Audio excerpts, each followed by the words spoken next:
Kyle, you got a show.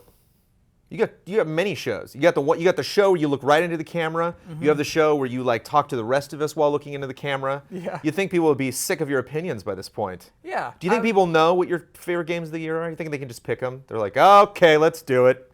When I had my video, the final Bosman was called 2014 Bossy Awards.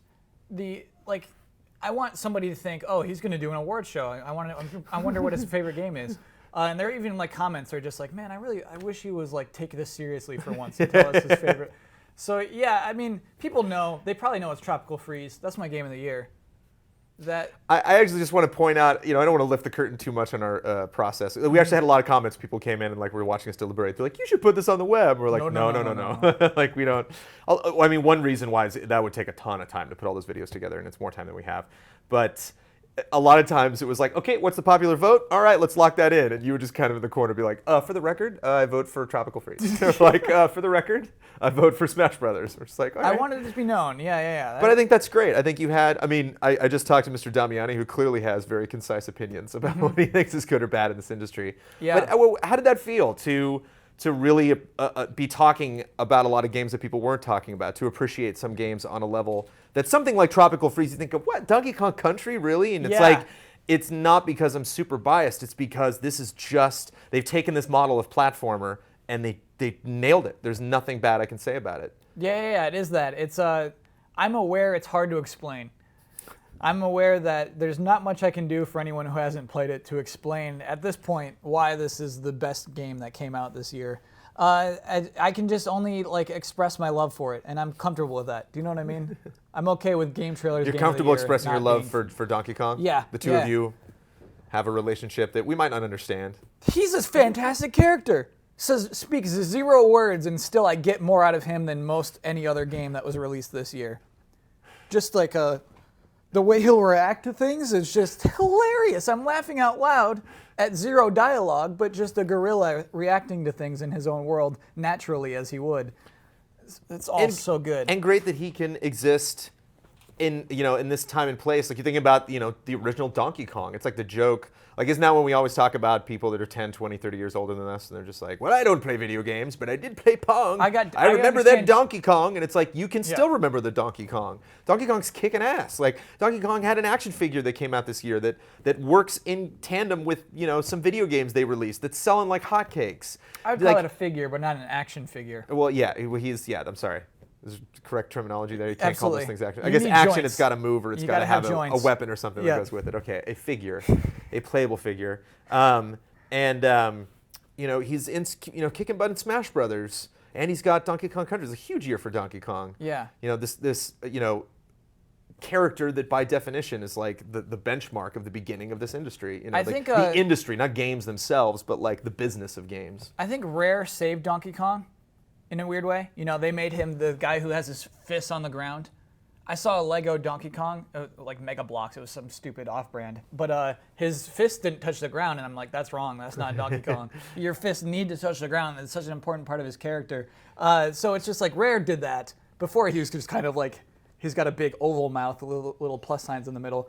But I feel like this is that version of Donkey Kong, It's interesting. Yeah, Mario is way more connected to the Mario from the Donkey Kong and like the Mario and Luigi days than Donkey Kong is. That's almost like a totally different character. I liked that Mario a lot more, though. He at least had character. Because like Bowser's a villain, but we don't think about Donkey Kong. Was he just misunderstood, the original DK?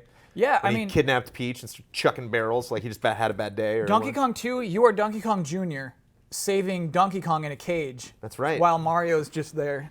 They had a bad history, they really had a lot of like skeletons to get out of their closet in the 70s and 80s, and then they made peace. Smash helped, and now they golf and they play tennis and they have a good time together. Donkey Kong does not appear in Mario games. Mario does not appear in Donkey Kong. Like they're cool with each other, but they do not like each other. Speaking of other games, anything else on your list? Should we just put Tropical Freeze on the headline? Please do. Let's talk about Tropical Freeze for 10 minutes. It's so good. It's just everything I love about like when I can like say, oh, I love this about a video game. I love that it has a world, that I feel like I'm in a world. That's one of my favorite things to do in video games is to be in a world. I'm in that. And because you got to get to that next ledge. You're like, oh, that ledge is really tough to get through. But I know that past that ledge is more of the stuff that I want to see. Yeah, but also it like makes sense. It's not like like a weird little like super hard indie platform. It's like Super Meat Boy is the best platform. It's like Super Meat Boy means nothing. Those are all just like weird little video game levels that were created in a level creator. This to me feels like a world. And so yeah, it's still super hard. There's still platforming that's incredibly difficult, but it's in a place that matters and makes sense and it all seems natural. And the music's so good. Not sure we had to throw Meat Boy under the bus there to make that point, but okay, I'll accept it. I think yeah. It's one of those. It's another one of those things where More games. Like, More games. Metal Gear Solid 5 Ground Zeroes. Wow, on Damiani's poop list. Yeah, on it's his on a lot of poop disappointing lists. list. It's definitely on a lot of poop lists. It's on my top 2 list. That's my second favorite game I played this year. Because of your experience, did you have a singular experience where you just went through it once, or did you keep playing it and that was kind of like the breadth of the world and your options? Like that's really what made you excited? I only played through the main mission once. It was those thing where you go home, you bring your ottoman up close to the TV, and you turn off all the lights, and you're just there, and you're in that, and that felt so good, that first night. And I mean, that's what it was. Ground Zeroes is that first night. There's nothing, like I played the bonus missions, but they're all kind of weird because they don't take place in the actual universe. Right. They're all stupid side stories that don't No, actually happen. in that is very important for me. That's why I love open world games so much. Is like I really like when I play even something like Last of Us, which I adore. But like when I play something like Last of Us, it's like okay, I'm in an experience. I'm not in a world. Like I'm in this movie experience that they really want me to go in that direction. Whereas when I play something like even like Sleeping Dogs or like Grand Theft Auto or Far Cry 4, you know, it's like I can step back and look, and it's like the birds flying around in the vehicles and everything. It's just fun to like see that world breathe. Yeah. So I can see just even watching guards go around in Ground Zeroes. Every guard has a different face. That's a big deal. Every guard is a person in there. I really appreciate that stuff. Yeah. And I think like we take it we take for granted like how good that opening is because they put it out as a trailer. Just that whole thing where we're like following Skullface around and the music just like here's to you, Nicola and just like how this feels. Like there's feelings out of that. It's like doing things that most video games don't even bother to do or couldn't. You know what I mean? Couldn't even like think to do something musically interesting. And so, like, yes, thank you for like crafting a thing that like makes me feel, gosh, the end of it is intense. I haven't touched this game. Yeah. I actually have a copy of this game given to me by, guess. Hideo Kojima. Yes, in person. Yeah, I bumped into him at Comic-Con. You really need to try this. You're like, maybe a little while. I actually totally passed to Hideo Kojima at Comic-Con. I was walking, and he just walked around me, just another dude in the crowd. Nobody was looking at him or like, oh my God, it's Hideo Kojima. And Two dudes just, like, passing in the crowd. Smiled like, I should have like stopped him and been like, where's my game? Mike Huber was like, Ground Zeroes, Jones, what are you doing? You got to play this. And I still... Didn't work. I got it, yeah. It's sitting on my desk at home, and I haven't made time for it. Let's try to get one more. I got a flag from Ian that we're running a little bit long. PT. Let's try to get one more game. Number 3 is PT. Wow, these are some interesting games. PT, to me, is a You historic... hate horror? You hate scary games? Hate scary games. We forced you to Oh play my this gosh. game. This You would was not be one of talking about... Would you be talking about PT right now had you not played it on Halloween? I think so, because I still like the historical significance of PT, but like that was a Halloween miracle. We played it, it was really late on Halloween, we were streaming, the chat said, come on, you gotta play PT, and we're like, oh, I don't want to, and so I downloaded it. We spent probably 40 minutes at that last phase trying to talk to it, just chattering at it. Brandon's like, it's Halloween, I'm a married man, let me go home. And we said, okay, but before you go, Brandon, just put on the headset.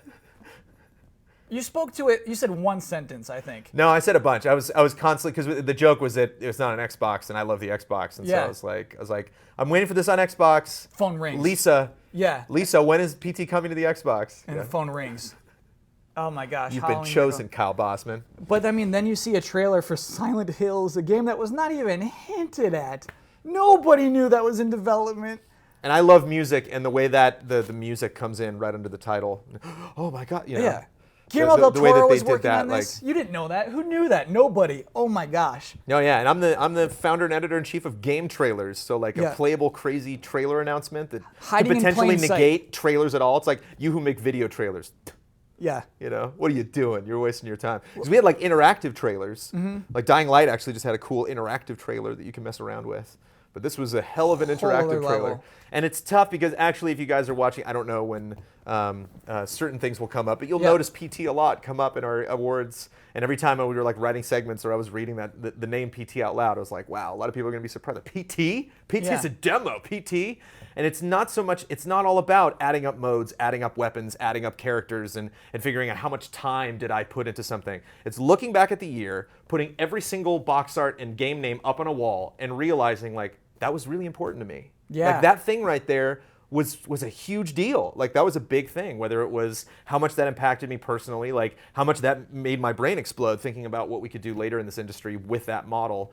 But just like how many people around the office were talking about that, you know, like something as amazing as Bayonetta 2, which I find, you know, people are saying is like one of the best action games of the year, if not one of the best action games ever created. It's like 3 people in the office played it, you know, 3 or 4, myself included. Whereas like everyone was touched by PT, everyone had their hand in it, or was like, you know what I want to say about PT, you know, and like that can't be ignored when something like that resonates so much. It's huge with a huge group game. of gamers. Short game, but huge game. There was that period of time where we all saw the trailer, but still nobody knew how to beat it.